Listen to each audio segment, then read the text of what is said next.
This is Chris Hansen. Chad doing Rip City Radio here. It's your favorite basketball player, Tyler Hansbrough. This is Jamie Hudson. This is TJ Hoochmanzada.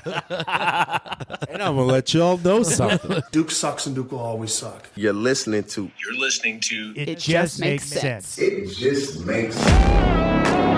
Football is back, and so are we, boys. Listen, this podcast is not about being right. It's about being entertaining, and sometimes right. Lanning is smug as fuck. I fucking hate that guy to the core of me. He out-coached Ryan Day. He did. You absolutely have the right. You're a resident of Lake Oswego. I am entitled. Sir, stop. It wasn't about the cups. It was a fear that he would think that I was rocked up talking to him. Yeah, I didn't want that. I don't host the show and I don't do research, but that's because my knowledge is above all of them. Oh, okay, yeah. We're back. Clear eyes. Full heart. Can't lose. Play like a champion. I believe that is appropriate conversation for the podcast. Okay, that's what it's going to be. I'll just be your mic holder. Is that what you want? Is that what will make you happy?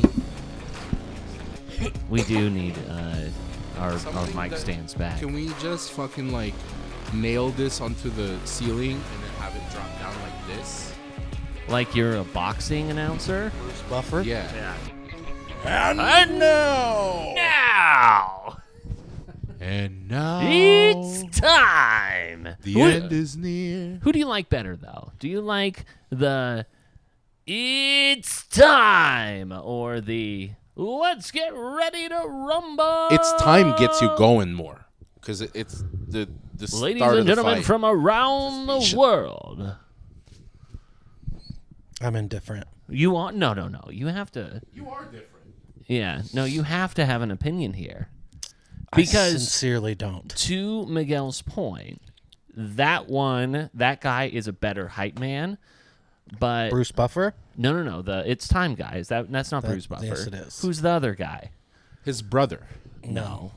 Who's the? There's two of them. What the fuck are you guys talking about? Let's get Bruce Buffer and his brother. They both do it. I don't know. All I know is Bruce Buffer. ready to rumble. Is There's two Buffers. Michael Buffer.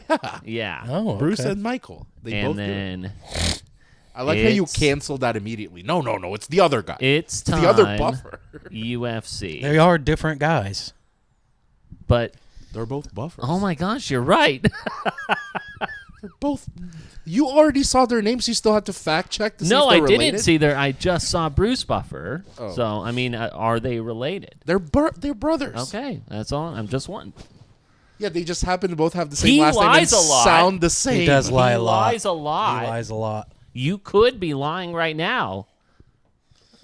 So I can't help it. I'm so good at something. okay, so I will choose Michael Buffer based off of the legacy, old WWE, old boxing, because I'm not as much of a UFC fan. Even though I think that Bruce Is Buffer, Michael the older one? Michael is the older one. Yes. Yeah, I gotta go Michael. Because Michael did a lot of the Pacquiao ones too. I gotta go Michael. Yeah.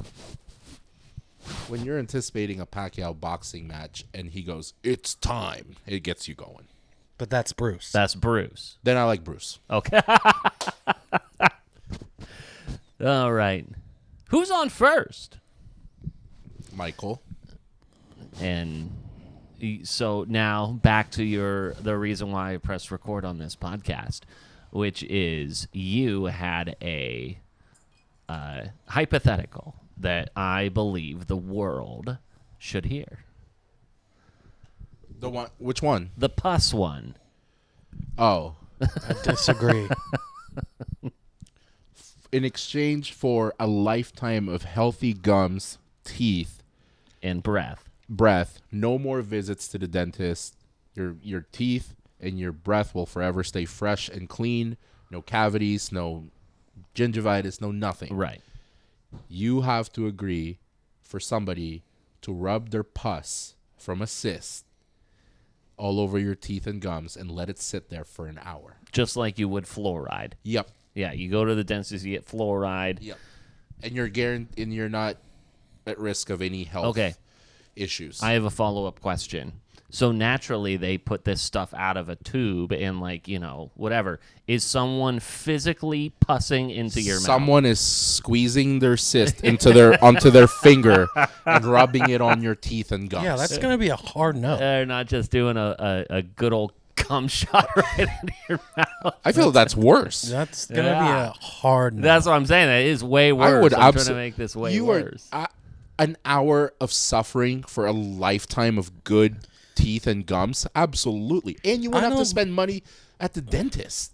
I don't mind going to the dentist. I don't mind going to. I love It's going a to the lot of dentist, money. but Yeah. like the money that you'll save, the time that you'll save to not have to do that, and then you're not at risk for anything bad happening in your mouth. Absolutely, an hour of a bad thing. But the thing is that you're just kind of assuming, like, you're just thinking about, like, the texture. You're not even considering the smell of this thing. Like, I mean, you have to, like, physically not throw the smell, up. the taste. The taste. And, like, that's the thing. Like, you're going to end up swallowing at some point in the hour, right? Like, I mean, you have to. Yeah, just a quick. It would be different if it was my own puss. Yeah, see, I couldn't even do that. I don't know. But if it's somebody else's, that's going to be This a is hard a no. quick yes for me. Really, I think Quick yes. I think I would be more inclined to rip all of my teeth out than I would to All do right, the let's puss not thing. be crazy. But you get dentures at that point, right? So Teeth are important, and that is a lifetime of good teeth for an hour of suffering. let's I would cut absolutely to do it. Miguel opening a bottle with his teeth.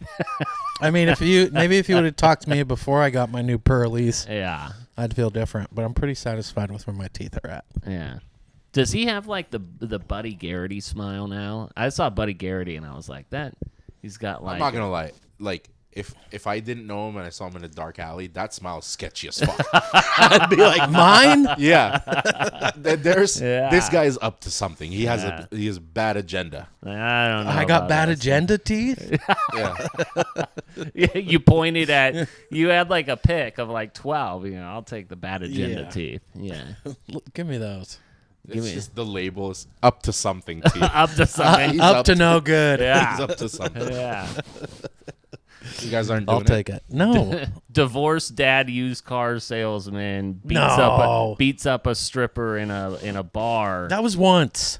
Well, that was what happened with Buddy Garrity. Oh. That's where I'm at in Yeah, gotcha, Friday gotcha, Night gotcha, Lights. I'm not gotcha. At talking least you about got you. to confess on that one time with stars. Yeah, I Whoa, whoa, backed whoa, him whoa, into whoa. a corner that I didn't even think I was going to. It's called satire Right. Yes, exactly. But for yes, illegal reasons. if you do remember Buddy Garrett. Buddy Garrity. What a completely different role he had from the movie and the show. Yeah. It's night and day. I- Because he was kind of a villain in the movie. He was the one threatening Billy Bob, like, win state or else. Right. I mean, but he did have those kind of villain moments in the show. Rare, like, once or twice, and then he immediately turned to the fucking loser that's an alcoholic, and then Yeah. then like friends with him. Yeah, he kind of like when they were like redistricting East and West Dillon or whatever, and he was like, "If you don't want to know, don't ask." And I was like, "Well, whoa." You know what really buddy. broke him down from the villain Buddy Garrity to like what he turned into? Being Realizing bankrupt? his daughter was a slut. that's what really broke him down. He just goes, you know what? I'm now taking advice from Tim Riggins. No. I don't think I should be. I don't think I should be doing that. That's the phase of Buddy Garrity I'm with right now. But so you asked us, what would you do, Juan Magoo? I have a similar. It's not a what would you do. I found myself in a situation last night. I went to a concert solo. Hawthorne Heights? No, I went to a guy by the name of Zach Seba. He Fake. He was on Team Blake in the 2015 series of The Voice on NBC. So he's got. I went to the same place where I went and saw Grayscale with Austin Naoko and our friend Grace. Holocene? No, it's Polaris Hall, kind of up on Killingsworth, near PCC, near Albino, that stuff. So, You know how we know you're not a real punk rock fan? tell me. You didn't even know Hawthorne Heights was in town last night. No, they weren't. They were. They were. Were they actually? Yeah. You guys are lying to me. Nope. Okay, Swear. well. Yep. That's where they fine. If they were, I would have. That's where they performed. Holocene?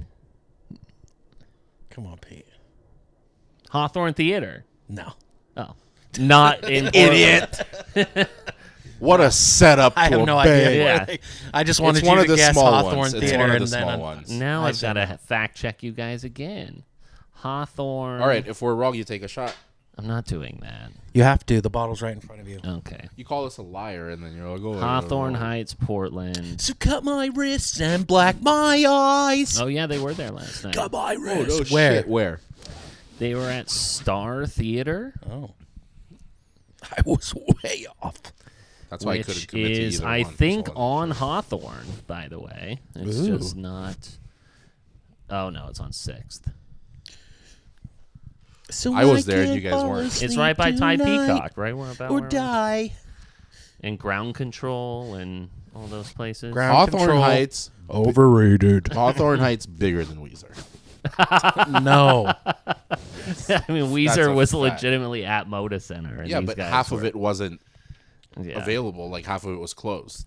No, it wasn't. Yes, it was. No, it wasn't. Theater was of the actually Clouds. there. Half of it was closed. No, it's not. You guys don't know. 300 anything. level was open. Yes. Yeah, there And you go. full. Yeah. Okay, so I was at Great this concert concert. last night. When I get there, doors open at 7. Show starts somewhere around 8. I get there like 7:30, 7:45. On a Monday night, huh? On a Monday night, hey, that's when, $20 ticket. Got a guy that. Have you ever heard of this band before? Or yeah. this guy? Yeah, he's like a newer artist to me. Like there was one song that was like super popular that kind of randomly came on my Spotify.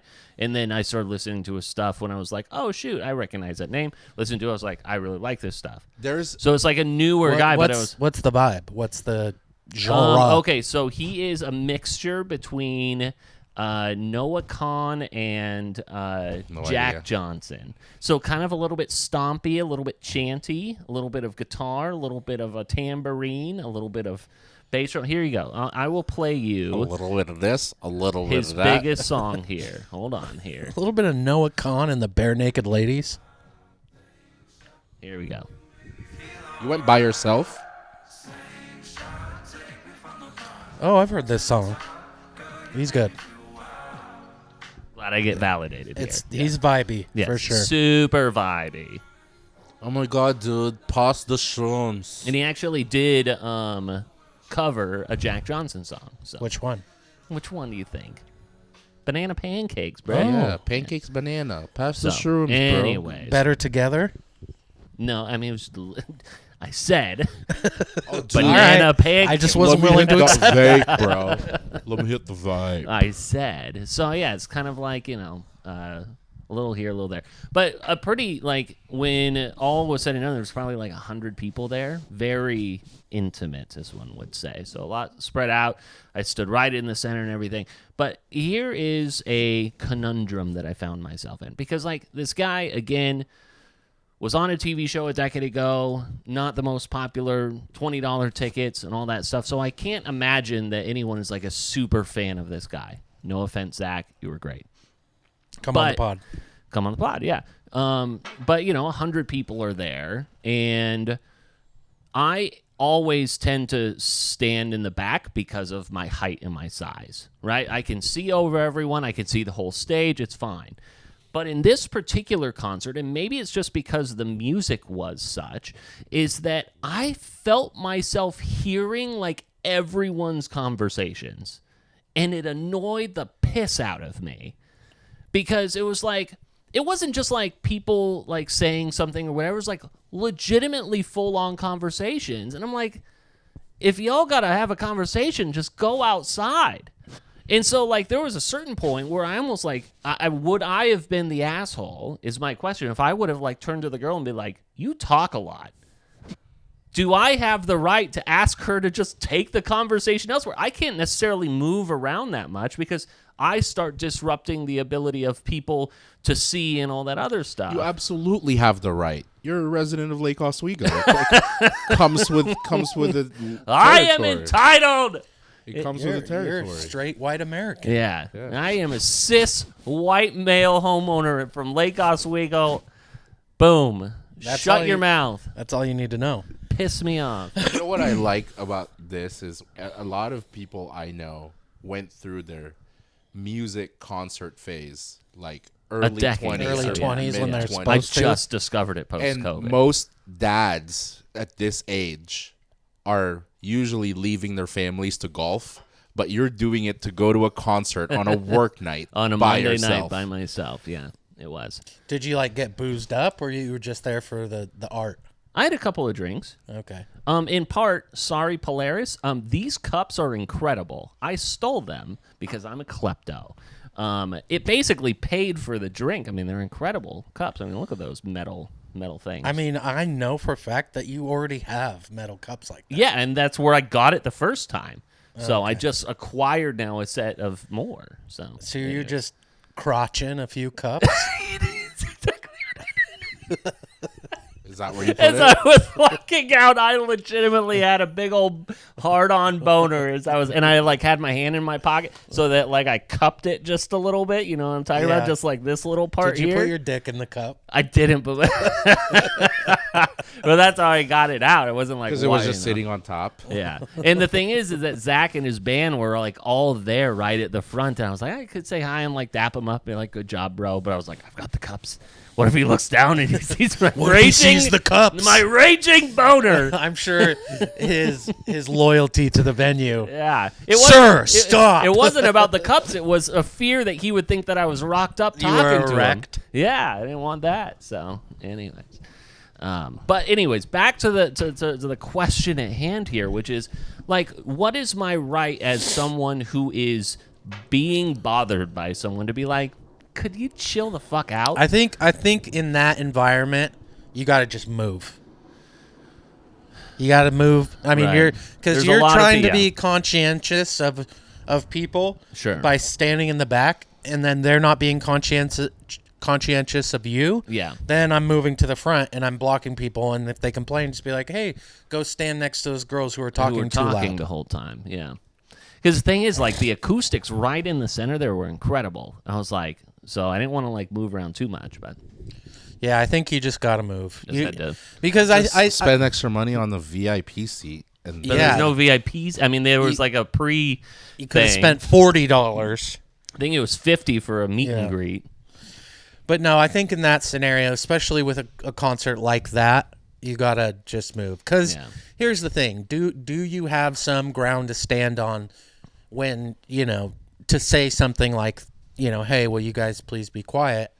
Sure, but then you're just the asshole. Yeah, and then it was There's like, no then good what? I way. just stand there, and now it's Yeah. awkward for everyone. And then you're gonna want to move anyways, Right. so might as well just move in the first place. exactly. Yeah, And if so you take really it upon myself. we're hearing every conversation, what were the girls talking about? I don't know. It's just a matter of hearing words versus At least hearing. pay attention. Yeah, but Give some advice. So here's the thing: it was happening both on my left and on my right, and so I had was you surrounded. I was surrounded, and so my only move at that point was forward. And there was a very short Asian man standing right in front of me. So you just pick him up and say, "Let's go, buddy." To the front we go! Why has he got to be Asian? He was just a short Asian man. That's just- all I'm saying. he just was. He wasn't a short white guy. He was a short Asian man. Your move at that point was to instigate, not be such a fucking pussy. You turn to your left and say, "These girls to my right say your outfit's trash." Yeah. Turn to your right and say, "Hey, that girl's sleeping with your boyfriend." And she called you a then Yeah. They all go outside and you're clear. Yeah. All right. He's got a point. He does have a point. So next time. Next time. Yeah. And that was the Next thing too. It was Tuesday, like you maybe sneak out and you bail on Right. your family to go to a fucking concert. That's what you do. That's what I did. Hey, it was There great. you go. And sometimes when you get to 10 years into your marriage, you just go, you might have a better time without me here tonight. A nice like alone time night for the wife. A woman who enjoys her alone time, a hermit by her very nature. Every So- guy, when they turn 30, is presented what they're going to be into. And the guy that presented you your options said, here's golf and smoking meats and concerts. Or no, not concerts. And then you said, I'll take up smoking meats, leave golf there. I'm going to do concerts. Yeah, that's true. And that's what I've you did. enjoyed. It's weird, it's just like I feel like I'm the first person to discover concert going. It's like, hey, have you guys ever been to a concert? It's super cool. You're like talking to an 18-year-old. You ever heard of this? Yeah, they say go to the concert. You should go to the concert. You're not gonna like this, but it is pretty similar. You discovered concerts and are so all over concerts now. Yeah. Like you just said, it's like you're the only one experiencing it, and we've never been to one. It's the same way that Jordan woke up and was a Timbers fan. It might be. Very true. Yeah, fucking I'm not similar. gonna fight it too Very much. true. I'm not gonna. You fight guys it ever too been to a much. soccer match? I will say though It's unfair because it's so fair. the only difference I will give you is that it would be one thing, and I guess you kind of did it with the 1975. Sure. But like, if you were so obsessed with one band and you like traveled and went and saw, If I was a deadhead, He did. He absolutely did. which you kind of did. I did twice to see Kind of did. the band Camino. The Yeah. band Camino keeps dissing us Like here in if Portland. I bands went were to regionally based. I flew to San Francisco and drove up with you to Seattle to go see the band Camino. Jordan has dragged people to a Timbers game. Yeah. The same way that I've been dragged to a fucking concert. Shit. So it's the same. I was dragged to both. Yeah. Yeah. At least you had a vested interest in the I did. opening I act. did. So, but I didn't know that there was going to be such a one-for-one comparison.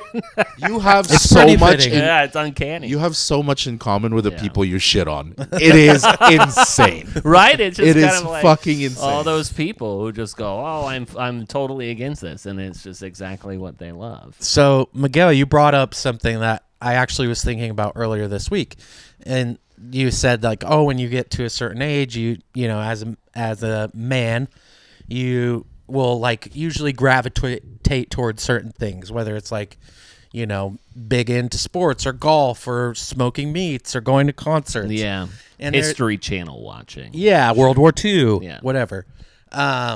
There is one thing that has been like kind of popping up on my Instagram feed on in my algorithm. Pegging. Yeah, no. And I've been curious because I feel like our friend group, if they were willing to like commit to it, it would be a lot of fun, but it takes a lot of commitment. Okay. And that Drinking is games. Dungeons and Dragons. Oh, you know what? Lindsay's talked about wanting to do it. Yeah, because she's a nerd. Yeah, but Because I feel like there's if- whole campaigns and everything. yeah, and you like get to you pick your character and like you and it's an unending fantasy world. So it's like, okay, Miguel, what do you want to do? You found this sword. What do you want to do with it? And you could just be Stab like, everyone playing I just- Dungeons and Dragons. I want to shove it up Peter's ass. Yeah, well. Okay, roll to see if you're successful in shoving it up Peter's ass. I would be. Like, I feel like that would be a lot of fun with our friend group. Could you? Everyone that we know that's hit their 30s or have been presented these options have committed to something. Can you name anything I've committed to? That technically, like, it's what the older guys do, whether you're a parent or not, but you get to that stage. What have I committed to? Not having kids. Yeah. I mean, that's kind of. But that doesn't go with like smoking meats or golfing or, you know, World War II or whatever. I mean, you have definitely maintained like your social butterfly status. I don't necessarily know what that it- means. But I think that is something because all of the things that we've named and that people in our group have committed to are all people who are, you know, married, have kids, or kids are on the way. But kids And- are a deeper thing, though. We're talking about like hobbies. Yeah, that's what I'm saying. you do These love are your dog. hobbies that you have love been your picked dog. up. But is that presented to like a middle-aged man? No. There's only one. There's only one I've committed to. I have not jumped into smoked meats, and it's not because I don't like it. I don't barbecue the same way you guys do. I don't watch shows the same way you guys do. I don't golf. I don't go to concerts anymore. I haven't. There's only one. You know what it is? I'm trying to think. Give me a second. I think I've got it.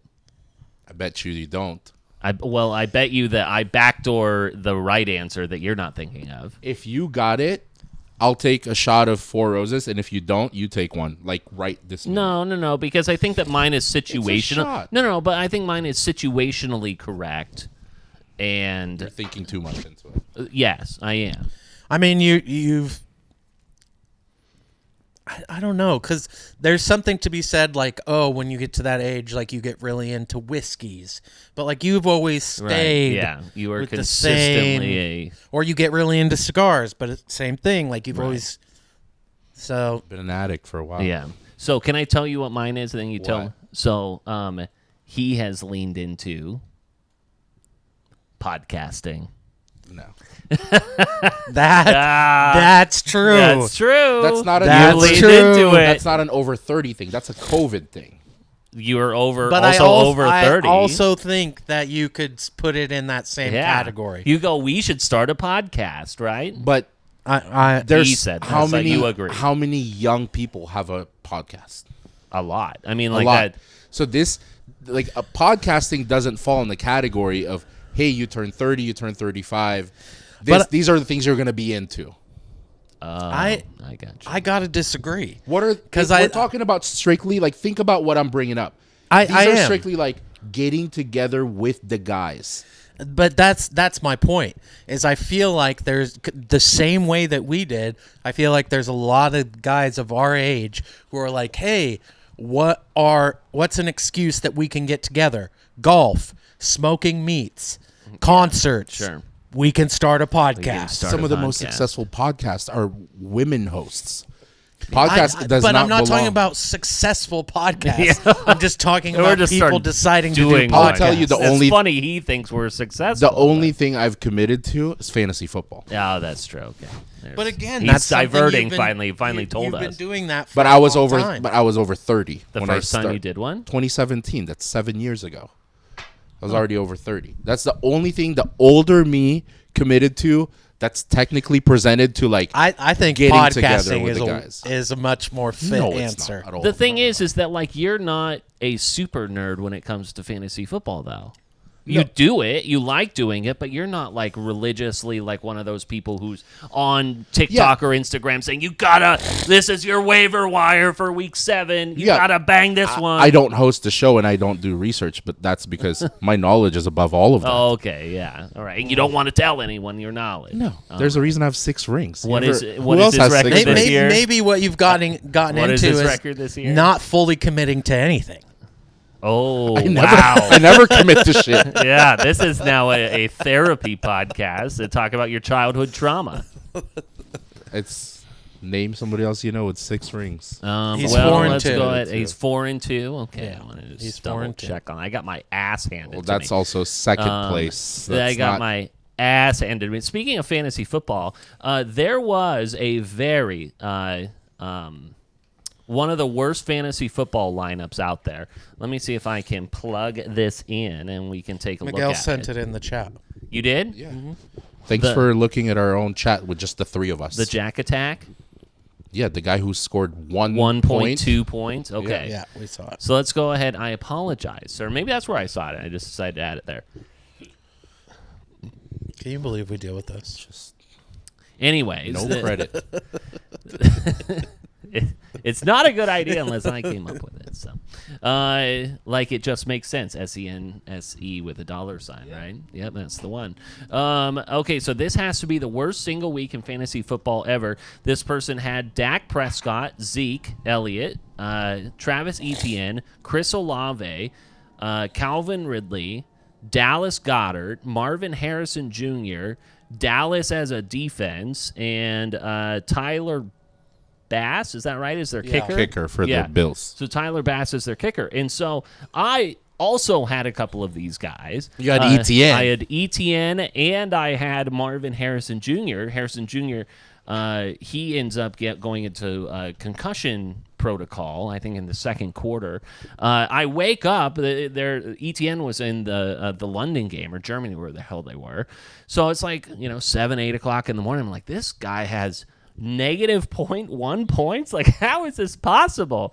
Anyways, this guy, Jack Attack, has a total of 1.2 points It's impressive. his entire week.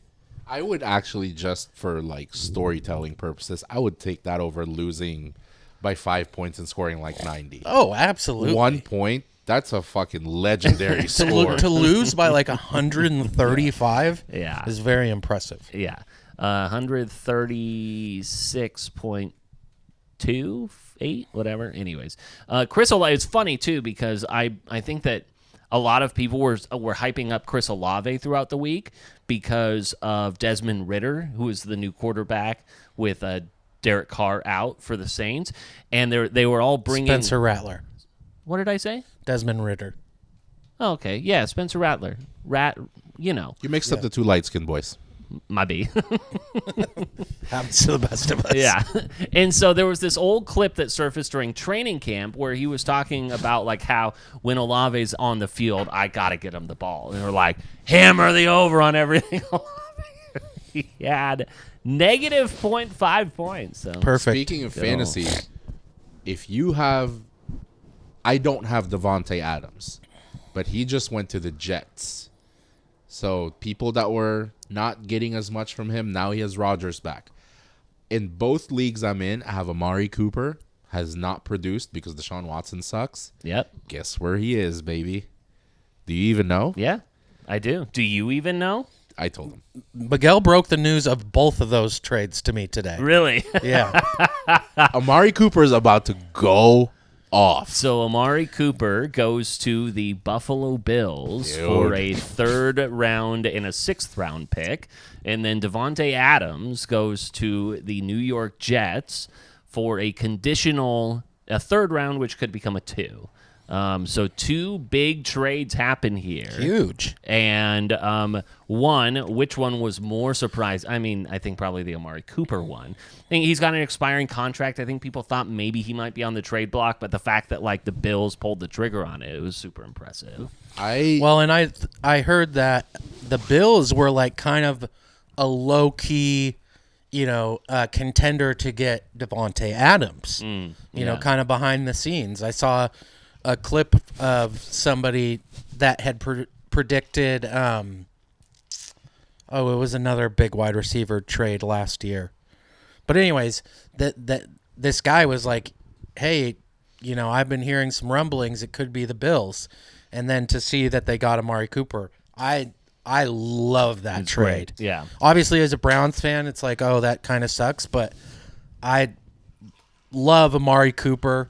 He has done more than enough for the Browns, and if I was in his position, I'd get the fuck out of there. Yeah, and I think that we all thought, the Davante Adams thing was inevitable. Yeah, I mean, if you watch the wide receiver show or quarterback or whatever, wide receiver from last year on Netflix, that was kind of written on the wall there.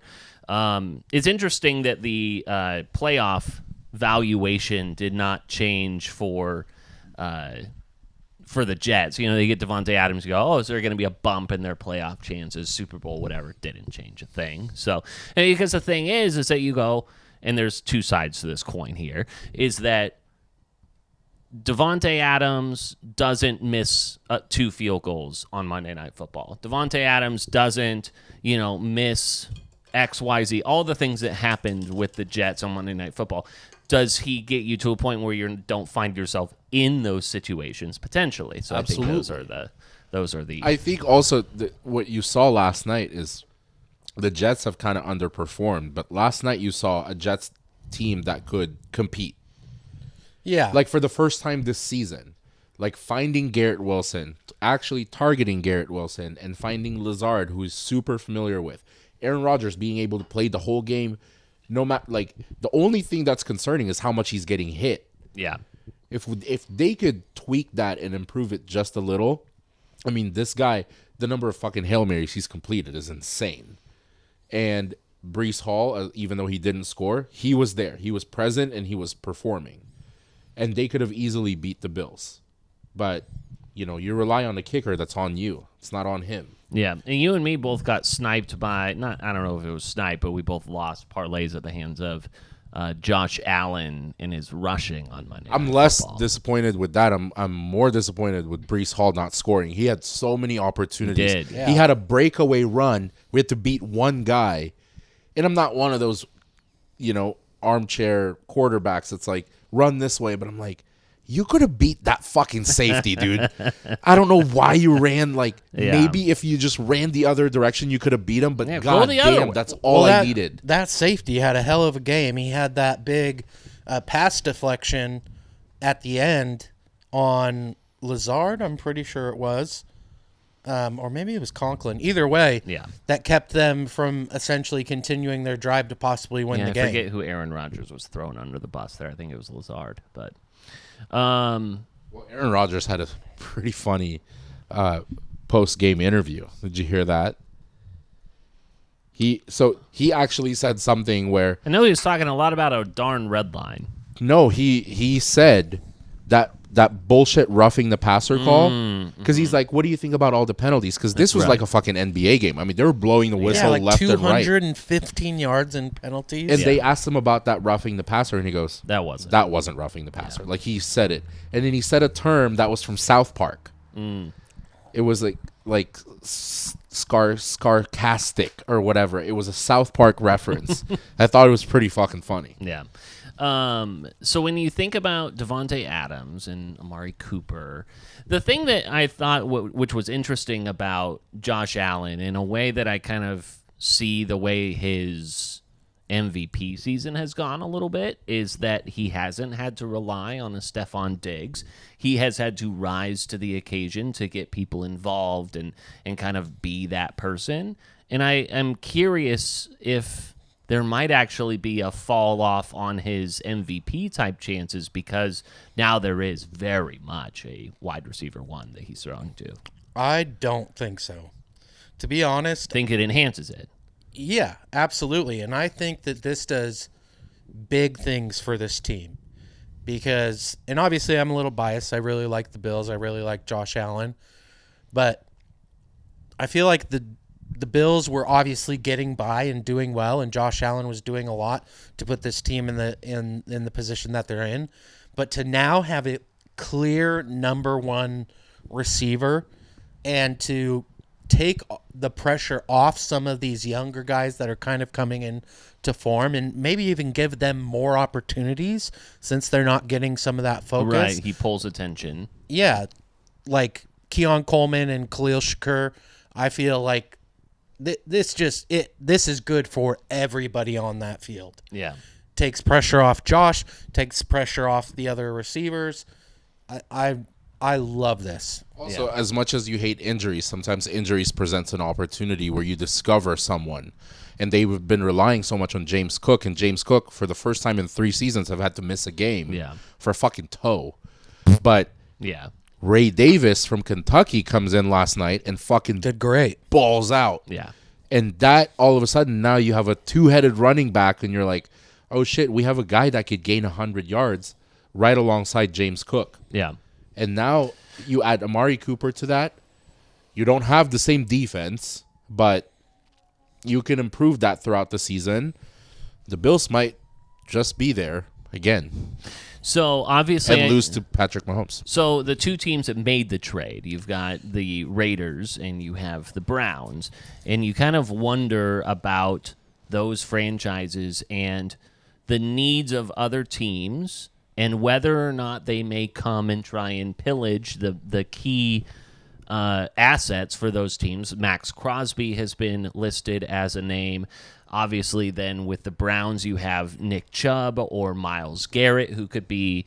I'm not saying that those guys are on the trading block. It's just like you kind of wonder if both of these teams are kind of in fire sale mode, and then where you could see these people in. Maybe less about the team, but more about the players actually seeing an opportunity. Like, why would I go with a fucking dumpster fire? Yeah. If I could, like, let's use Nick Chubb, for example. You see Derrick Henry going nowhere with the Titans, and now you see him with a playoff contender with Lamar Jackson and the Ravens.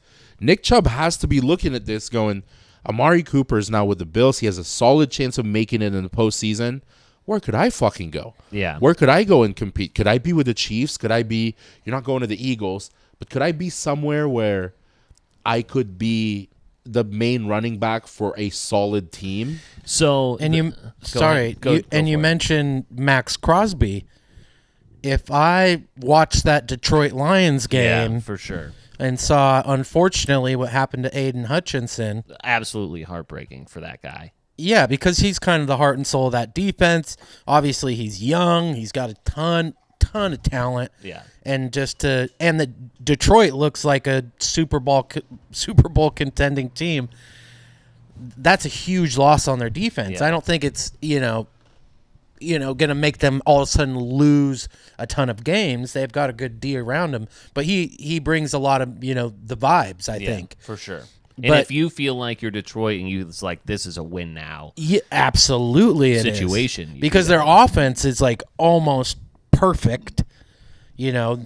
Jared Goff is standing on his head essentially. yeah, And if I'm Max Crosby and that happens, I think that's just like a slip or fit. yeah, for But sure. man- I mean, but Crosby's been with the Raiders is a lifer, when it comes to that.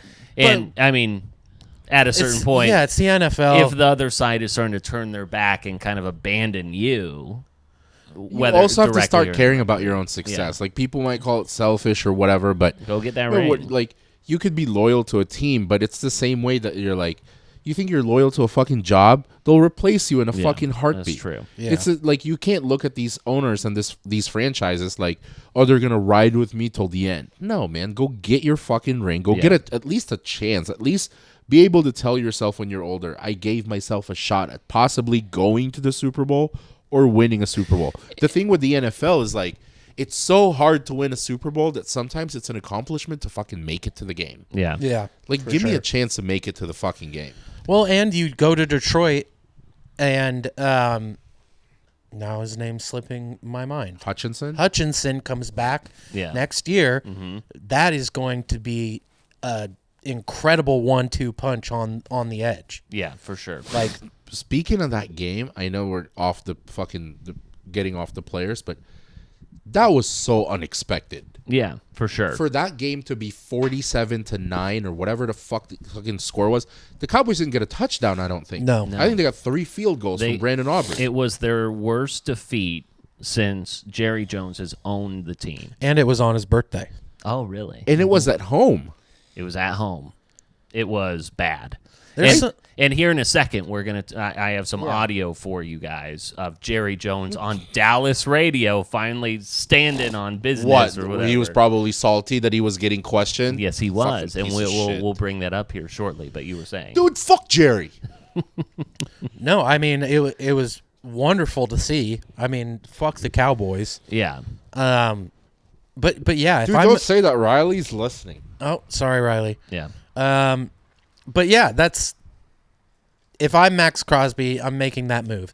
If I'm Nick Chubb, I'm making that move. The thing is, too. Go ahead. No, if I'm any of these players who are with these teams who are like very obviously Tanking for Cooper Flag? Yeah.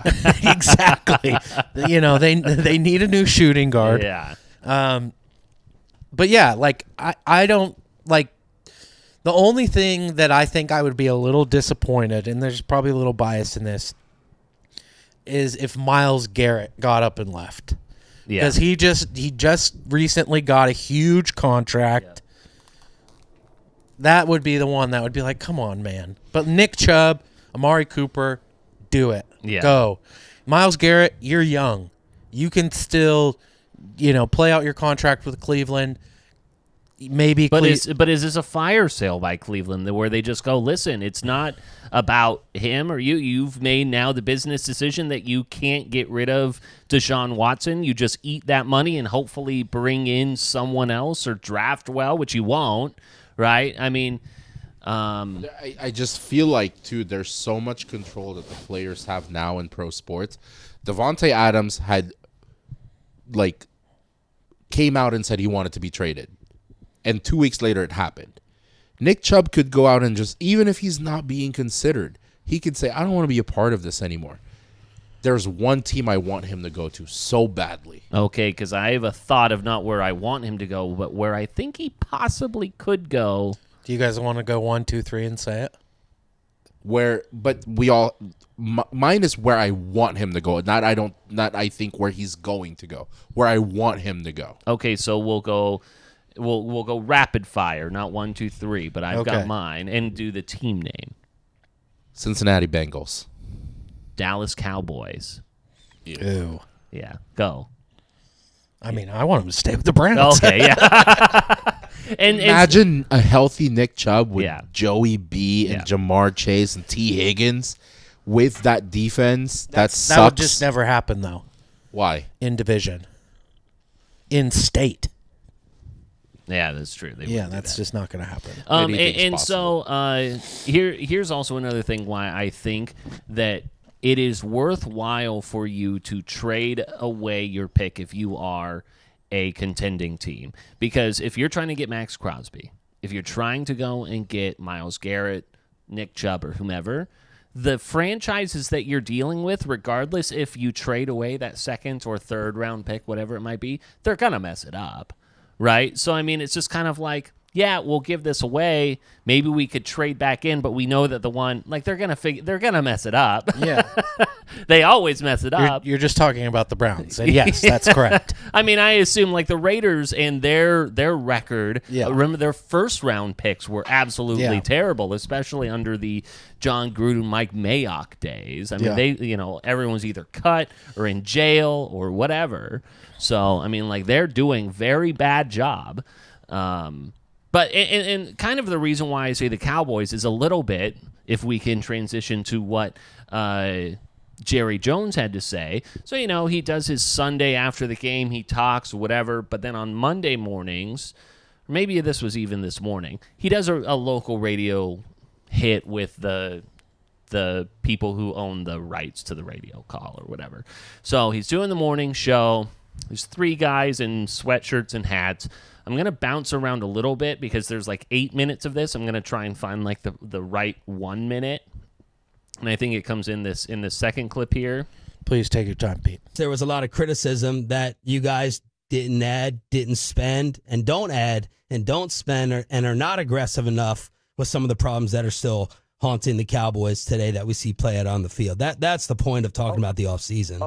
Oh, I remember those criticisms very well. Okay, so what? Are they playing out to be accurate? What's your point? What's your point?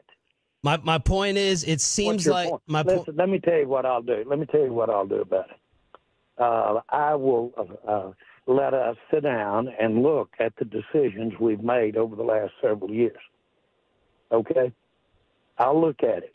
Now, if you think I'm interested on a damn phone call with you over a radio and sitting here and throwing all the good out with the dishwater, you have got to be smoking something over there this morning.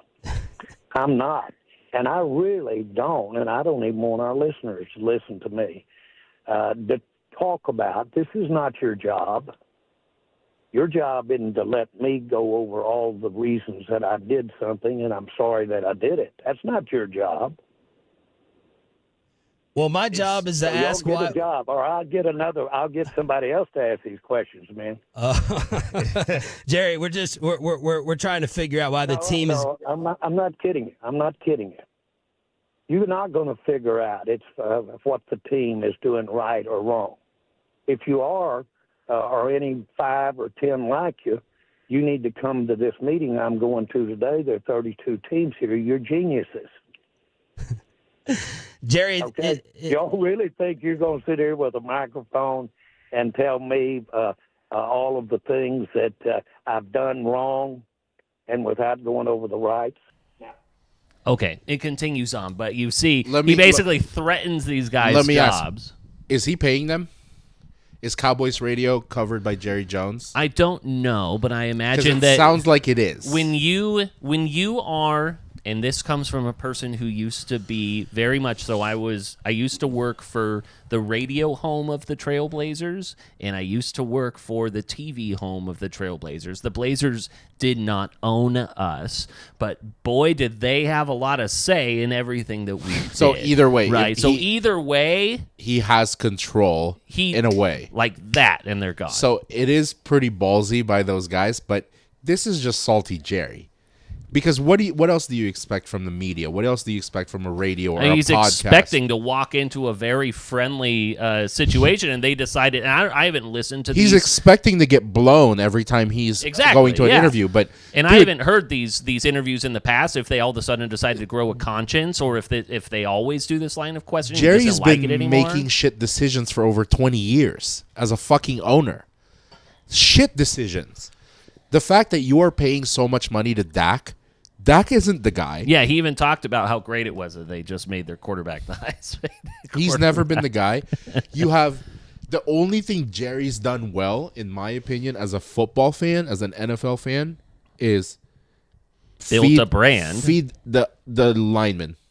Have a consistently good offensive line. Yeah. But right now you're riding with an old Zeke and Rico Dowdle. Yeah, that's your running back committee. When you could have had Derrick Henry, right? Like you have the Yankees money. You have all the fucking money in the world to get whoever the fuck you want. Derrick Henry is on record by saying that like he was expecting them to call. He's from that area, and his phone never rang. You waited last minute to pay CeeDee Lamb. And Dak. Clearly, there's some tension on the sideline. Dak, Jesus Christ. I mean, I take Romo back before I take 3 Dak. points or whatever. Well, and also, I'm not sure if it was this interview or another hit he did, but they asked him about Mike McCarthy and what are you going to do about that? And he was adamant about how he hasn't even considered moving on from Mike McCarthy. But he'll fire these radio hosts real quick. Yeah, real quick. Yeah, he's got a real loyalty to these guys all the time. And quick side note, if you're a restaurant or food business in the Dallas area, if you don't make some kind of sandwich or hot dog called a Salty Jerry, you need to hop on that real quick. I'd be shocked if it doesn't exist. Salty Jerry. What would you, if you had, what would you call a Salty Jerry? Would it be a drink or a food item for one? Ooh, a drink I didn't even consider. Yeah. It would be a hot dog. With like a salted pretzel bun. No, it's a salt crusted hot dog. Oh my god. Like an unbearable taste. Yeah. Maybe like I guess, I mean, if you go, I don't like Sailor Jerry, but like maybe you do like salt something, like a salted rim with a Sailor Jerry based drink or something like that. Maybe a nice bourbon or something. Yeah. So I might play on that. Or some sort, and then you include like Fireball for threatening the fire. Yeah. He is always hot. Brimming with ideas. He's on fire. Anyways. But and so that's why I think like maybe this is the thing that gets Jerry to like react and go and get a guy like Nick Chubb. It's a bad Jerry, but you know. The only way Work that with me the here. Cowboys will turn around is if Jerry's not in charge anymore. Jerry could be the owner, but Jerry Jones could not be the fucking GM. Yeah. You find another GM to actually build a good team. It's not him. He doesn't know what the fuck he's doing. Well, and the guy's he turned 83, right? Oh, yeah, he's super. Like Dak Prescott, we've talked about this. Dak Prescott is going to be his dying quarterback. Yeah. Imagine if Phil Knight was running University of Oregon. That would be not good.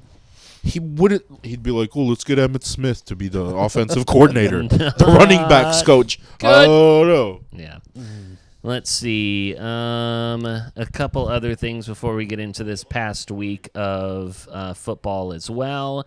We're going to be talking about the Oregon Ducks game here coming up. I thought this was really funny. Mark Sanchez was on the call, and they're talking towards the end of the game. Atlanta was stomping the Carolina Panthers. They were not stomping them. Well, it was an 18-point game at the end of it, or even more. Here is Mark Sanchez talking about how he thinks that Bryce Young needs to watch under and grow under a Andy Dalton. And here's that clip. Do you coach him up? He's learning from Dalton. Yeah. I mean, what do you see as the beyond this season for Carolina or later this season? Well, I think he's learning along the way. I think he needs to watch how a true professional. Oh, pick six.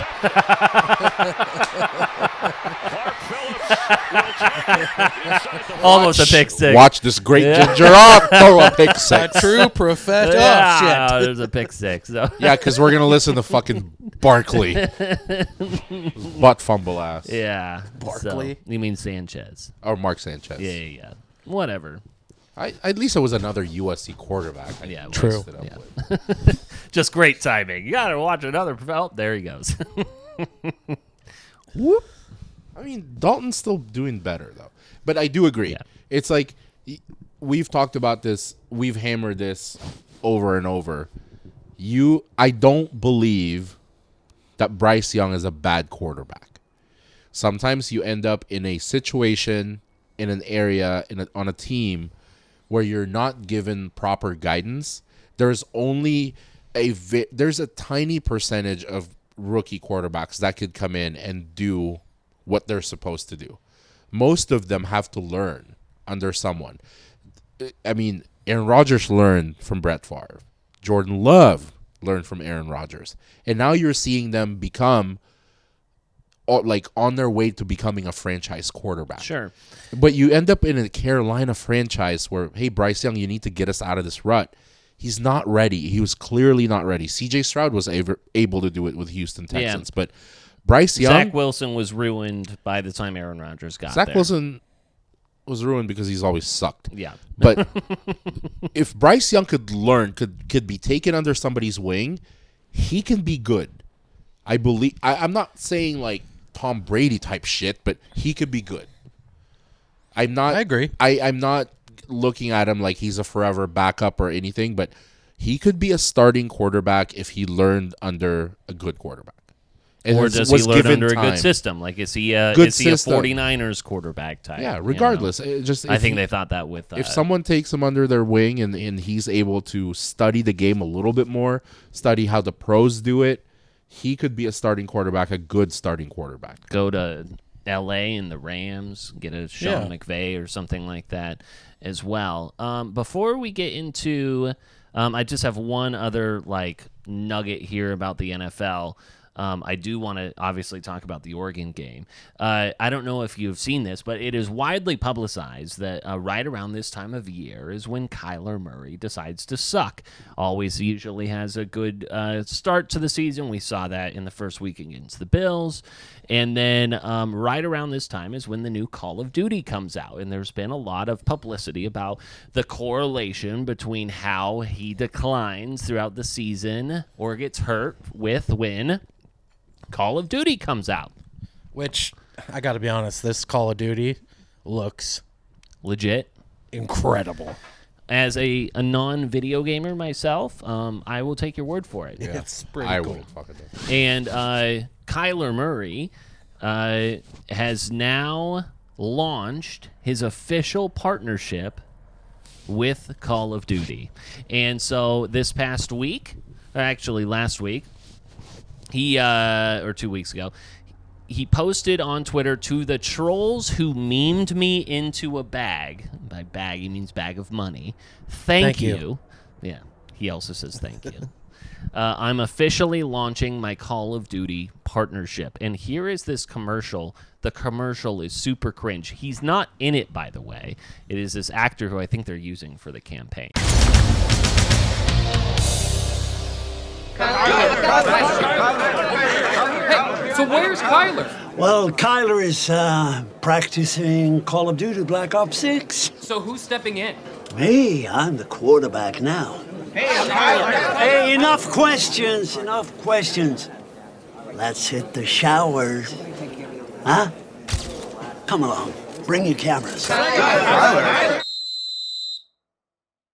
That's how he launched his partnership with Call of Duty. Makes no sense. And I've been seeing a lot of these ads with this guy. Yeah. None of the ads make sense. And I got to be honest, I've watched some of the clips and like preview for Call of Duty Black Ops 6, which it looks incredible. And usually I'm not a Call of Duty guy, but it looks awesome. And all of their marketing is like, this makes no sense at all. Yeah. Do you think they're just like promoting the obscurity like Old Spice or whatever like that? I don't know. They're I just really missing don't the know. mark. I don't think they know how to do commercials. They're missing That the makes zero mark. sense. Missing the mark like Kyler Murray did this past weekend. The video game's not even out yet. Maybe he got an advanced release. That would be my guess. Because this past weekend, he had a 56 QBR. Let's see. First 4 drives, they went 3 and out on 3 of them. They punted on the 4th one, so they obviously didn't score in those first 4. Got roundhouse by the Packers in that game. So maybe he got the advanced look, and so now he sucks earlier. He definitely did. So Baby Yoda looking ass. anything else from this past weekend in the NFL stand out? No, to just you? get fucking Oregon over with. Okay. Oregon. Let's see if I could replay everything that you've said about Before Oregon. you say Oregon, shut up, Peter. I will give credit to Bo Nix as a former Oregon Duck. This dude in that post-game interview about being down to the Chargers, a shitty Chargers team, 20-0, and I believe to lose 23-16. He threw a pick or he threw a long fucking fade that was dropped. Like it literally landed on the dude's hands. I don't know who it was. Mims, maybe? Sure. It landed on his hands and he didn't catch it. Like it went through between his body and his hands. Yeah, I remember this play, but and I they don't asked, remember the guy. did you guys see the interview? No. They asked Bo Nix about it. And I was like, be a duck. Be a piece of shit. Say the wrong thing. This dude said all the right shit. And I was like, he's got a fan. I was like, I'm not a fan, but I'm like, respect? Absolutely. Denver found a fucking pro. Denver found a fucking franchise quarterback. Pro answer. Like legitimately a fucking professional answer. He could have, because that was a drop by the receiver. I mean, he placed that ball right. Yeah, he couldn't have handed it to him better. Only place where it needed to be. Almost better than a handoff to a running back. And he said, I could have thrown it better. That's not on the receiver. I could have thrown it better. He's like, yeah, we could focus on the drop pass, but I could have placed it somewhere else. That is not his fault. That is on me as a leader of the team. I was like, all right, you piece of shit. Bo Nix. You know what? I've never said a bad thing about Bo Nix, okay? Never. That answer. You were going to get a tattoo. That answer was from an Auburn quarterback. Yeah, I knew he was going to go there. I was going to ask you that. That's not from a Duck quarterback. I was going to ask you That's that. from an Auburn quarterback. A winning Auburn quarterback. Are you giving Bo Nix Auburn? That's not from a quarterback that lost to Penix Jr. twice. You know what's funny, though? I knew you were going to do that. All Ducks quarterbacks are, like, very, very good at, like, addressing the media. Yeah. Name one Ducks quarterback that has been bad at what you're explaining. Dixon. Who was he? That chipper. Dennis Dixon wasn't good. Vernon Adams wasn't good. He didn't play in the NFL. Darren Thomas was fine, but he was like, I'll give you two quarterbacks that were golden retriever. That could talk in interviews at the pros, like a pro level. Bo Nix, from that one example, and Mariota. Just because Mariota is just a nice fucking Hawaiian dude. Yeah. Justin one of the Herbert, nicest, socially awkward, nicest fucking island dude ever. Justin Herbert doesn't talk very often, but when he does, he's generic as shit. But you could shit on Justin Herbert by saying be more vocal. Yeah. Yeah, sure. He could talk well because he just gives say much canned answers. Yeah. But that's all I'd say. Yeah, let's not go too far. So, let's get into this Oregon-Ohio State game. I will say this. Okay. Yeah. I don't like to take credit away. I'm not, no matter how much I hate a team, because God damn it, I fucking hate Oregon. I hate Oregon. This might, I don't know if this is a surprise. This might be a surprise for people that have known me a long time. I think my hate for Oregon edges my hate for North Carolina. Really? Because I think so for sure. I don't have ties with Duke. I didn't go there. I didn't I'm not from North Carolina. You're not surrounded by North Carolina I'm not fans. surrounded by the rival fans. Sure. Yeah. I grew up watching Duke, which even if you were surrounded by North Carolina fans, you'd be so close to Duke fans that that's not true. If I was surrounded by North Carolina fans, that would trump my hate for Oregon. No. But I'm just saying that there's like equal. Yeah. Sure. There's Duke fans to offset the North Carolina fans. They're all right next to each other. My investment and my fandom for Duke just came from like watching them as a kid. Sure. And naturally, I just take on, and then it's ingrained in me. I take on what they come with. Yeah. That's including the rival teams, but. I cannot stand Oregon. I cannot stand Oregon for the fan base. I cannot stand Oregon for bandwagon shit and all that stuff. So how did and my question is, how did Saturday's game galvanize you even further? I mean, it ruined my fucking night. It ruined my night probably more than an Oregon fan made their night. And the thing is, but no matter how much I hate someone, I am never going to be the guy as a sports fan in general to take credit away where credit is due. Sure. Because the one thing that we talked about is Oregon is going to lose this game because of Dylan Gabriel's mistakes. The bitch didn't make any goddamn mistakes. He sure didn't. Because the thing is, if he had thrown even one pick, Ohio State wins that game. Yeah. One pick. I was just counting on one pick, whether it's a pick six or just a turnover. Ohio State wins that game because it was that close. Yeah. But he didn't make any mistakes. If anything, he balled out more than any other game that he's played this season. So I am not – this isn't Oregon or Ohio State lost because they fucked up. Oregon won because Oregon won. Oregon won. Because because their leader did not make any mistakes. Yeah. But – on and off the field, right? Like in Dan Lanning.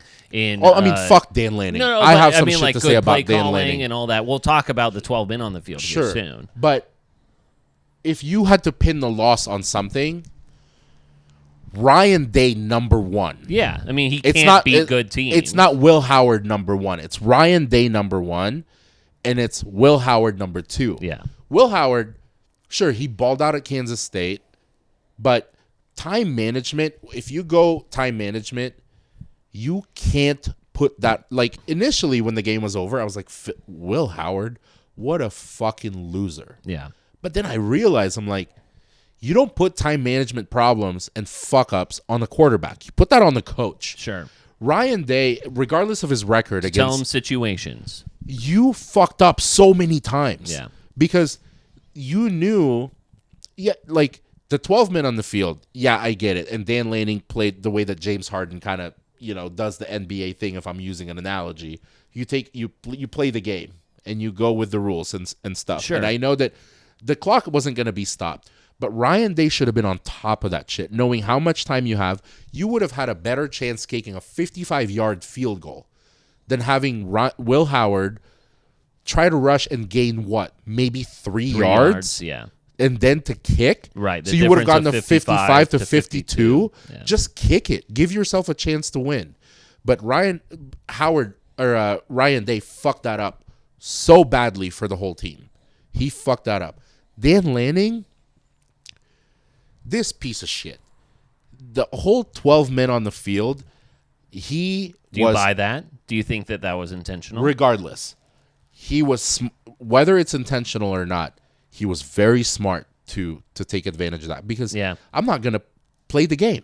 I can't hate you. You're playing the game based on its rules because you were on top of the rules. Yeah. Ryan Day wasn't. People are calling me a genius. I'll take that. Yeah, but for intentional or not, him doing it, whether it's intentional or not, fucking genius. That's big reason why you won the game. Yeah, because you played it. You fucking played them. You played them. But for him to admit that, to make himself look like, to gain some attention, that's a piece of shit move.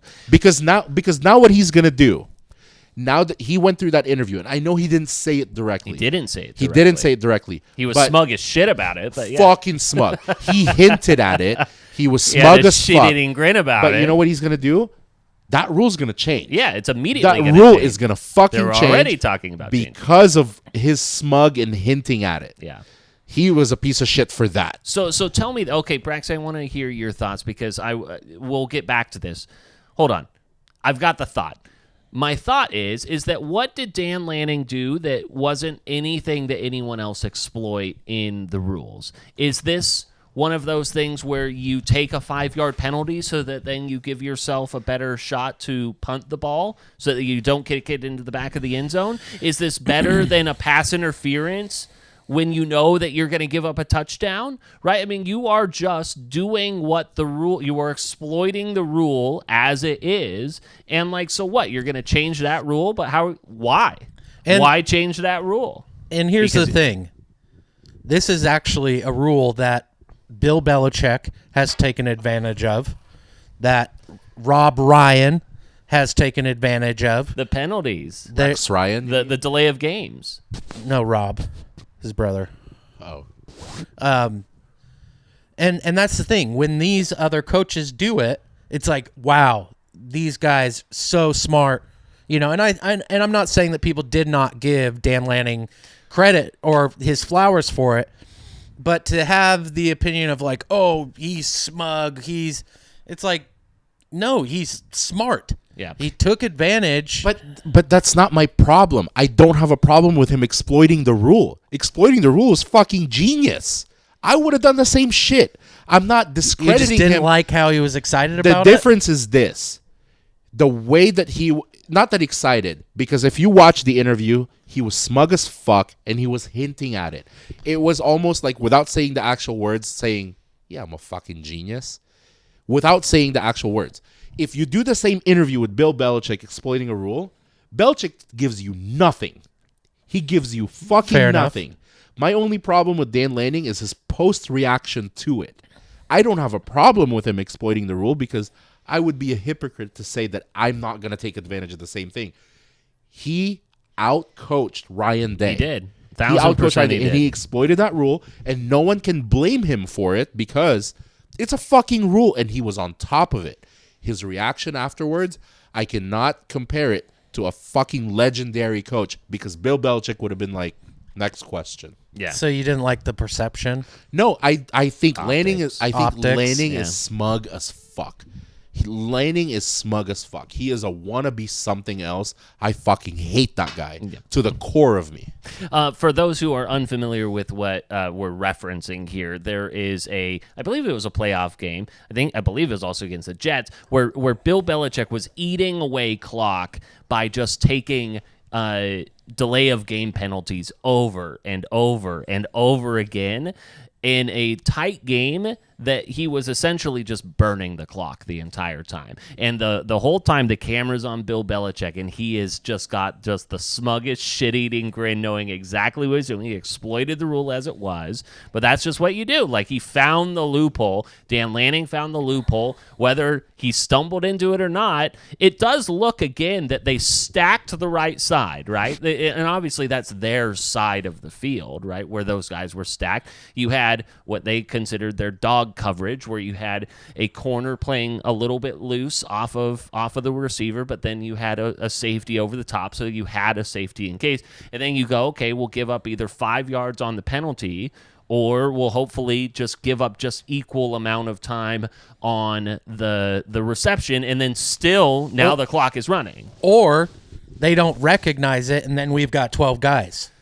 True. You know what I mean? Yeah, and people don't see it. Yeah. So and again, and what's funny is the clip of Ryan Day running over. He's the one who made the refs aware.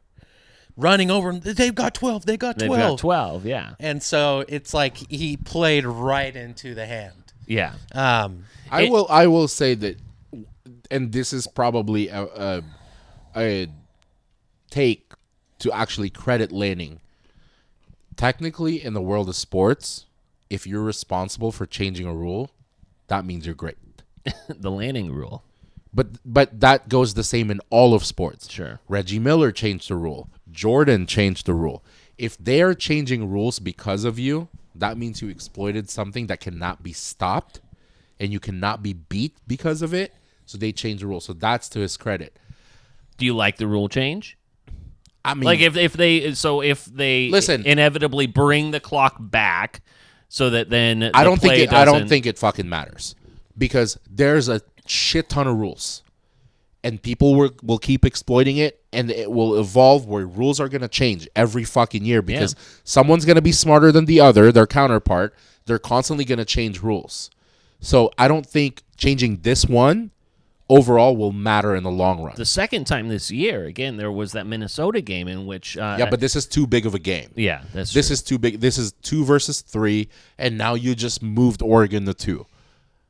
But I will stand on this take that if Ryan Day wasn't the coach of the... You have to understand, if you put personnel head up, Oregon and Ohio State, I mean, it's not even fair. Ohio State just overall dominant. Yeah. When you're talking about personnel one-on-one. Yeah. If Urban Meyer was that coach, this is 42 to fucking 14. I will stand on that. This is 42 to 14 if it wasn't Ryan Day. So they're being held back, you think, by Ryan Day has proven that he just...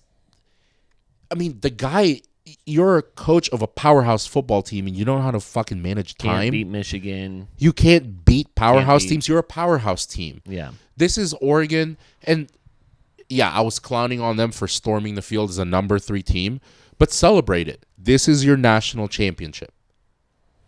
This is the one win that you get every fucking season where you win the Natty because you are not winning the Natty. Did it change your thoughts? I mean, again, we've talked about the Michigan game by comparison coming up on November 2nd as anything about how you view the Ducks. Because obviously, like what we were talking about, the mistakes that we expected did not happen. The offensive line stood up. Yeah, that's what I was going to get into, because I know that's been a big subject, at least amongst us, is can the offensive line handle a true Big Ten, juggernaut defense? And they did handle it. They did, and this is not an excuse, but I think a better coach would have planned for a great team like Oregon leading up to this game. Because what Ryan Day did, even though Jordan James passed my prediction, gained 100 yards, and scored a touchdown, they focused so much on stopping the run that they not only didn't stop the run, but Tez Johnson was open. I mean, he was finding the same seams that Odunze was finding against Oregon, where he would go in between a corner and a safety and have 5 yards in either direction, be wide fucking open. And I'm like, what happened to Ohio State? Like, what are you guys doing? If you're asking if it changed my opinion of Oregon going through, and this could be a absolutely ridiculously dumb take, but if anything, it improves my confidence. Because Ohio State was such a big game that there's so much emotion, there's so much on that game that here's what I see with Oregon.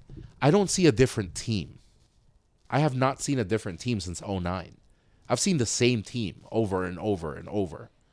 I've seen the same team that can win these big games where there's a lot of expectations, game days there and all that shit, but they slip. But they always slip. And until I'm proven wrong, this has been the same fucking team. I don't see any difference. And here's what I'll say is I can understand that take. I don't necessarily agree with it, but I can understand that take for sure. The one thing that I think is going to be the big differentiator between the successful Oregon teams of the past and now is I don't think we've had the caliber and experience of a coach that we do with Dan Lanning. I think that with his history, with his past, and just kind of the grit and the intelligence that he brings with his SEC experience and things of that nature, I really think, just like you've kind of said today, he is going to be the difference maker because he is able to outcoach. He is able to play that mental game with any of the other big dog coaches out there. But if you are leaning into that, if we're focusing on just Oregon's history, Lanning isn't better than Bellotti. Lanning isn't better than Chip. Those are the two Oregon. Yeah, he's better than Taggart. He's better than the fucking CPA. He's not better than Bellotti. He's not better than Chip. So if I'm looking at it like, do you think he's better than Chip? Like, honestly. And yes, I do, and here's why. Oh, my God. Because Chip brought a style of play that was just new and unknown with the speed and the hurry up, and he was able to exploit teams because nobody had really done that before, which was great, and it was awesome, and it was fun. But it was kind of a fad. You get what I'm saying? It was there, and then people understood it. They caught up with it, and it didn't work anymore. But sure, but on top of what you're saying, at Chip's peak, with that fad, that it still took other programs seasons to catch up to, they still didn't win the whole thing. They still ran into a juggernaut.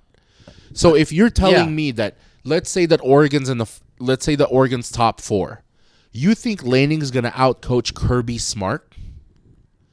I think that he has the capability to. He worked with them, so there's the more possibility. So he knows than them. Chip They know Kelly. each other. That's he the got his point ass I'm handed to him by Kirby make, Smart, but is that he doesn't need a fad to win games. He's playing the same style of ball and beating them at their own game. I half agree with that. He couldn't even beat DeBoer. He lost to DeBoer twice. That's a completely different team. That's completely. But DeBoer's different. not even better than Kirby. Now. I'm not even talking about, like, if we're saying that. First of all, I do not think that Lanning is even close to Chip Kelly as a college coach. Not even close. It's an insult to compare him to fucking Chip. But he just literally beat Chip Kelly. As an OC? Yeah. Sure. Chip Kelly wasn't running the team. I'm saying as an Oregon history, he's not better than Chip Kelly. As an Oregon head coach, he was not better than Chip Kelly. He's not beating Kirby Smart. He did not beat Kalen DeBoer last year with a less talented roster than he does now. Yeah, Alabama's fucking lost to Vanderbilt and lost to Georgia. They still have a more talented roster than UW, than who he had at UW. I mean, but even with DeBoer out, he's not beating Kirby. The reasons that they lost to Washington, missed field goals in the first game, not a coaching thing. Then Bo Nix throws one of the only interceptions of the entire season. Right.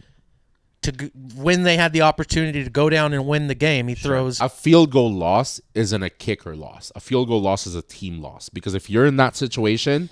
But I'm not. My point is it wasn't coaching mistakes that lost them those games. So I half agree with both of you. So I loved Chip. I was in college. So do I. I don't want to like make this seem like I'm down. Chip Kelly was like. He's the reason you became a fan. He's one of the best innovators in college football that we've seen. He changed the game. Genius. The thing about Chip that I will actually give Dan Lanning the credit for is that Chip did not connect with players. Like, he did not recruit as well. He was like, you run my system, I get the people who I think run the system, I'm the smartest guy in the room. I think that Dan Lanning has a lot better buy-in, encourages the belief, gets the most out of people because it's like, I will fit to your strengths, but I'm going to recruit to what I think my strengths are. So, and I think, again, what you were talking about was like, Dan Lanning is competing at a high level, at an elite level with everyone in the same fashion, right? There's nothing gimmicky or whatever one would say. So I think that Chip was transcendent. And Chip put them on the map to get a guy like a Dan Lanning. You had to go through the CPA and Willie Taggart to get there, but that's where you are. But you're talking about Dan Lanning like he's taken a fucking less talented, like not less talented because these guys are pretty talented. I just don't think they match up to a Georgia or Alabama core group, but. you're speaking about Dan Lanning like he's taking a bunch of JV players and like they're gonna run through a wall for him.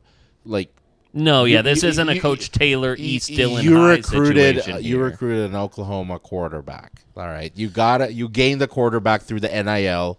You have some experienced players there. You have some experienced transfers. So let's not talk about Dan Lanning like he's just getting fucking off the street players and getting them to believe. Yeah, but at the same time, I don't think they get those players if Dan Lanning's not there. Yeah. By the way, our food is here. I wonder if the DoorDash guy is going to come up here. We shall see. We shall see. But I mean, again, like you had. Yeah, front door. Thanks so much. At least the bugs are gone, so you're not going to get eaten alive. So. Give me my pad thai. It's Thai food night here at the IJMS headquarters. Anything else that you guys want to talk about the Oregon-Ohio State game? Congrats on their national championship. It's a fun game. And again, like, you have Will Howard. There's clips of him, like, looking up at the scoreboard and the time to, like, do that. I agree with you. I think that Ryan Day did not have the situational, whether it be for awareness for himself or his team, and it cost him. If you're an Oregon fan, enjoy the shit out of this one.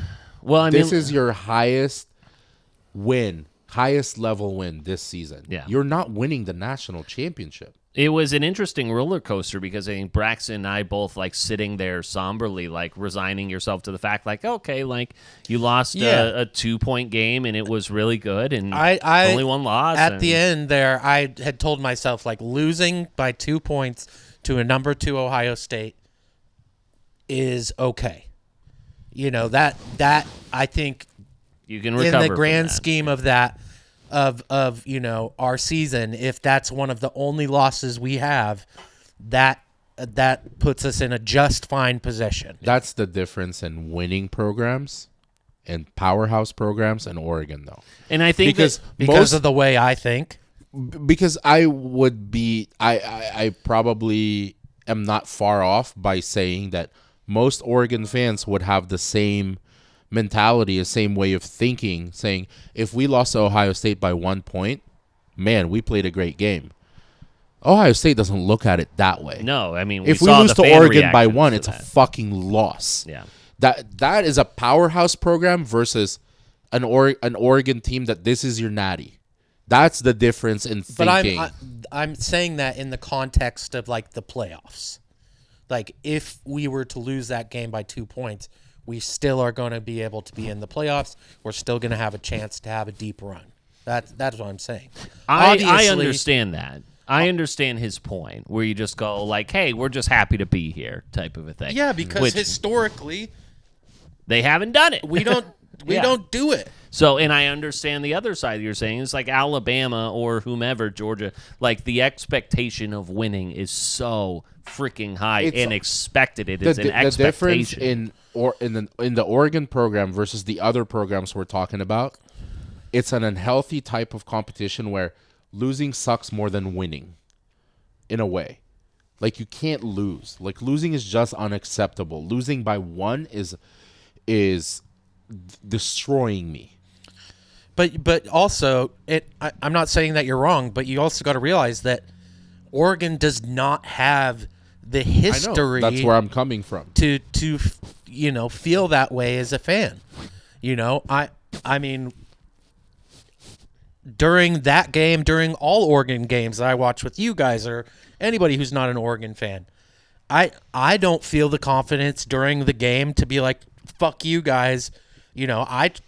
I'm the type of person, I just stay quiet. I'll talk when the game's over because I never know what's going to happen. I haven't seen enough of that, fuck you, we're going to win football, where I can, mid-game when we're tied or whatever, tell somebody to shut the fuck up. That I will admit that. I'll tell you what, though, when I knew this was going to be a competitive game was pretty much right at the beginning. And I think that there was that sequence where Oregon thought they had the interception, which they did. They did. But then they called it a complete pass. Ohio State comes and they scored pretty quickly. They've got Oregon on their heels. There's this like us against the refs thing that immediately gets put into the storyline, right? You know, you being wronged because you actually did replay says that you actually should have had the interception. But then you come back and you punch them right back in the mouth and you score. And I was like, okay, this is actually going to be a game. And it was. But you guys could not wait to use that interception call if you had lost that game. Yes. You could not wait to bring that I mean, up. it would have been brought up if for we sure. we can be like Oregon hate aside, that was definitely a pick. If it was, and it was like if sure it was a pick, it but starts things off but immediately on the wrong But foot, it's and the- if it got into them, if it seeped in, you could call it's back. the to same that. way that like any fan of a team that's successful, you don't have the right to complain on anything like that because you get calls your way all the fucking time. I mean, last year that Texas Tech Oregon game, that call shouldn't have been your way. But you know, true. as a good team, you get calls your way. Yeah, and to be, I don't complain about. Guess what? You know how many calls Duke gets their way? a lot. I mean, a fucking million.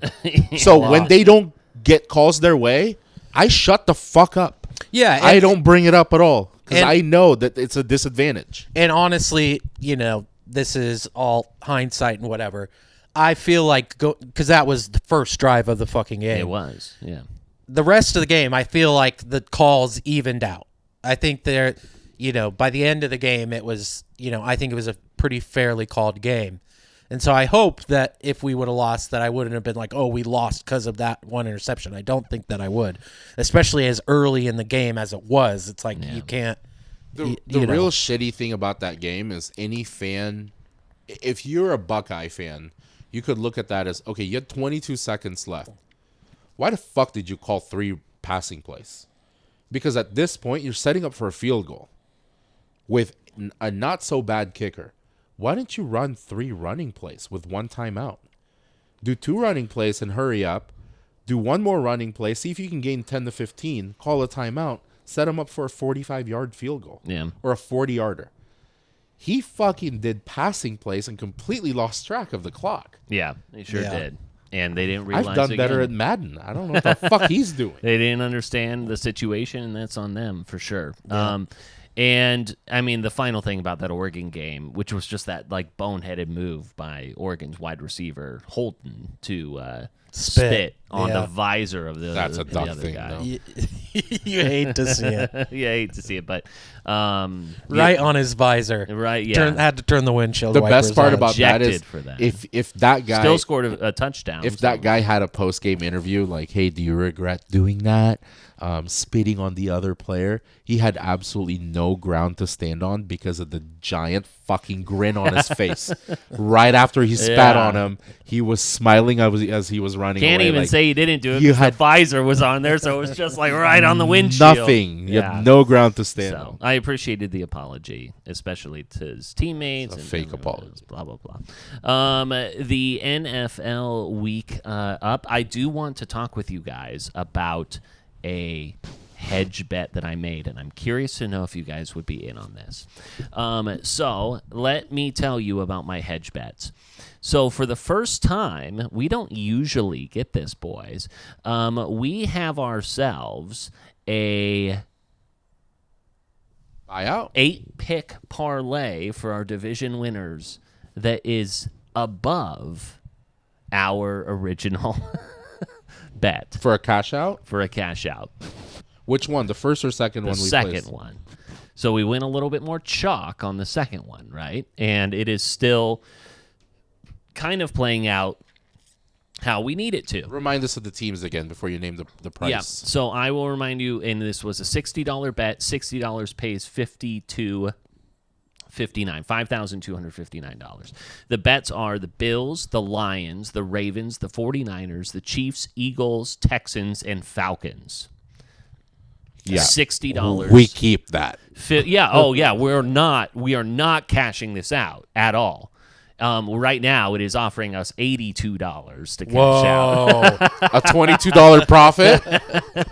So, anyways, That's not even enough to cover DoorDash. Yeah, it feels very good, right? So to be able to see that. Now, what I decided to do personally, and I'm interested to know if you guys want in on this, but I wanted to, because if you were to redo this whole thing, you would get about a $2,000 payout. If you did that today, you would get about a $2,000 payout. On a $60 bet? On a $60 bet. I had done it. I did it like a couple of days ago. It might even be less now that the Bills won and all of that.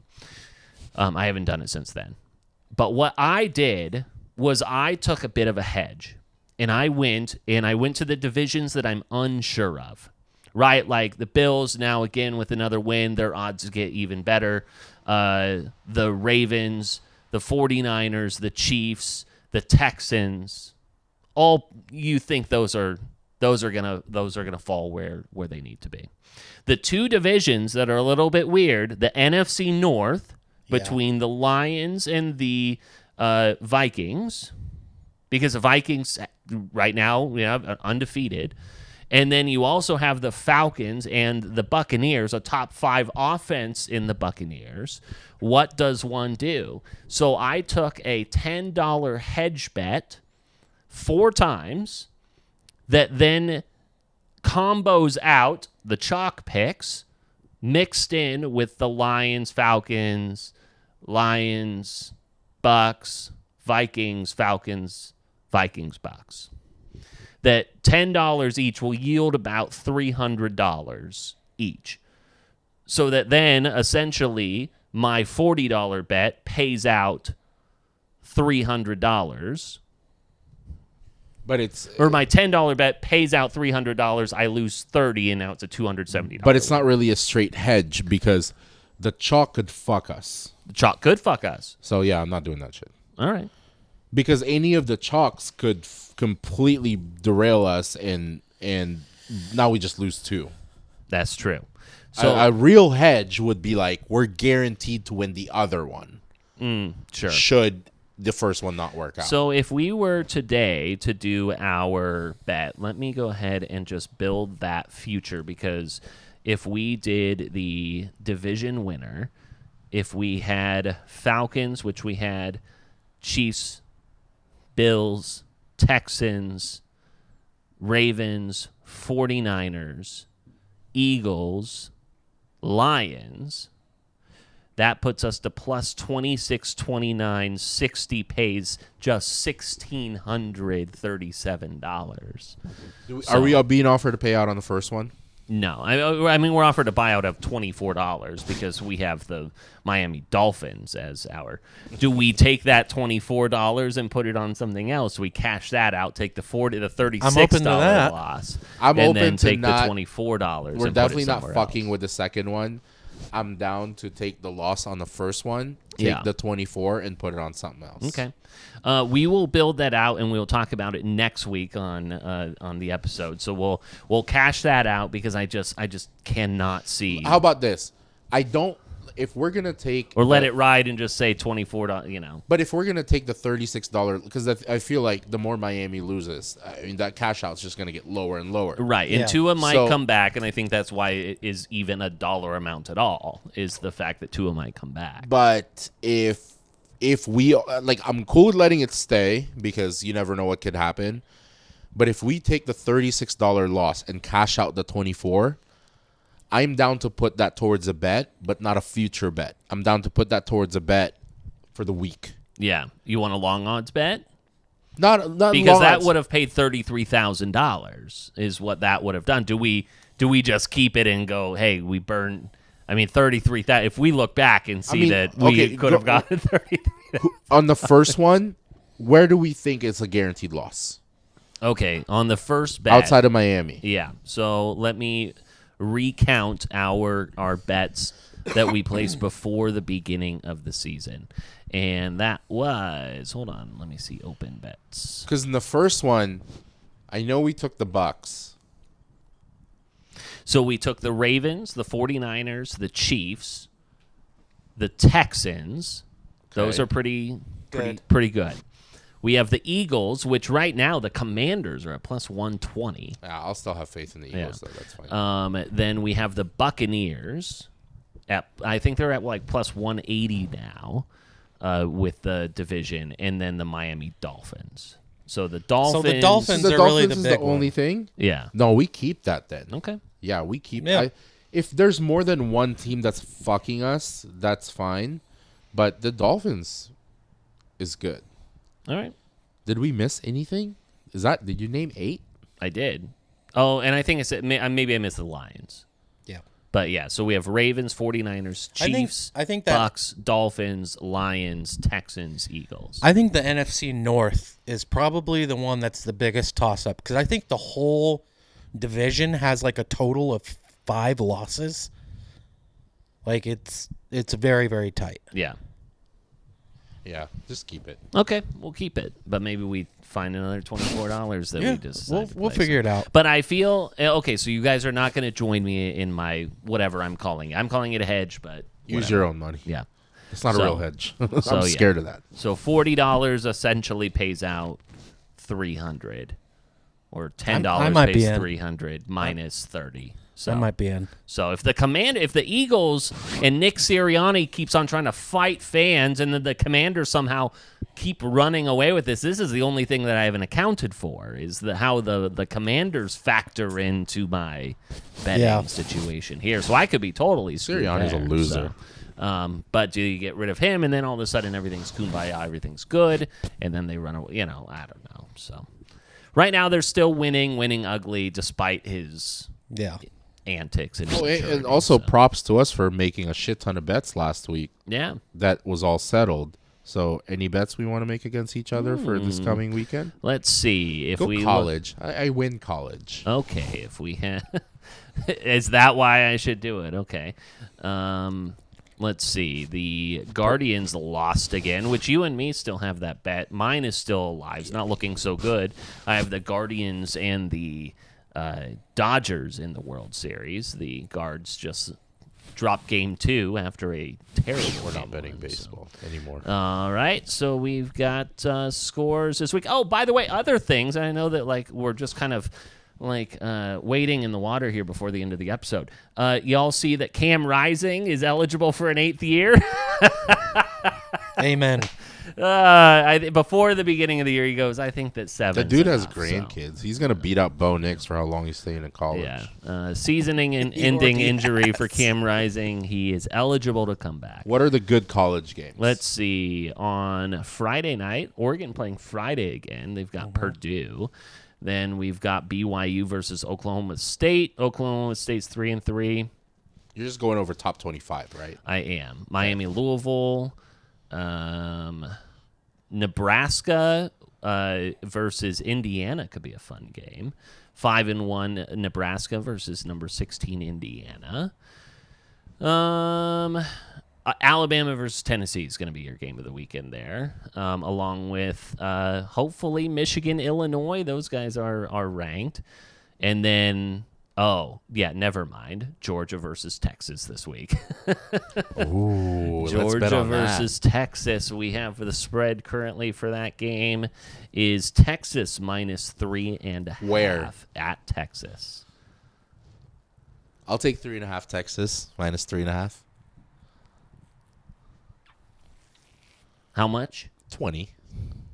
So I get Georgia plus 3.5? Yes, that's how it works.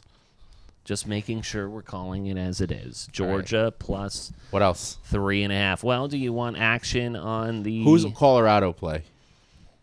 Let's see. I would have to check a different list because they're not ranked.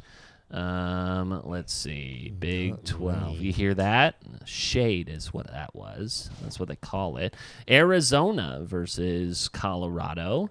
It is an Arizona minus 3.5. I already bet on Arizona. That didn't go so well. I was going to say, you're an Arizona fan. You don't want to take it? Well, let's see. So I lost that again on a stupid cover. Yeah. Right? Because that was they lost by 3, and it was a 4.5 point game. I'll take Colorado plus 3.5. It's at Arizona. Just another 20. Idiot. You're dumb. I hate this. But I'm in it though. I'm in it. I'm so in it at this point. Yeah, Braxton forgets he's in a betting podcast. So he doesn't want to do anything. And then, do we want any action on the Alabama-Tennessee game? Can any of us on I'll here? take Alabama.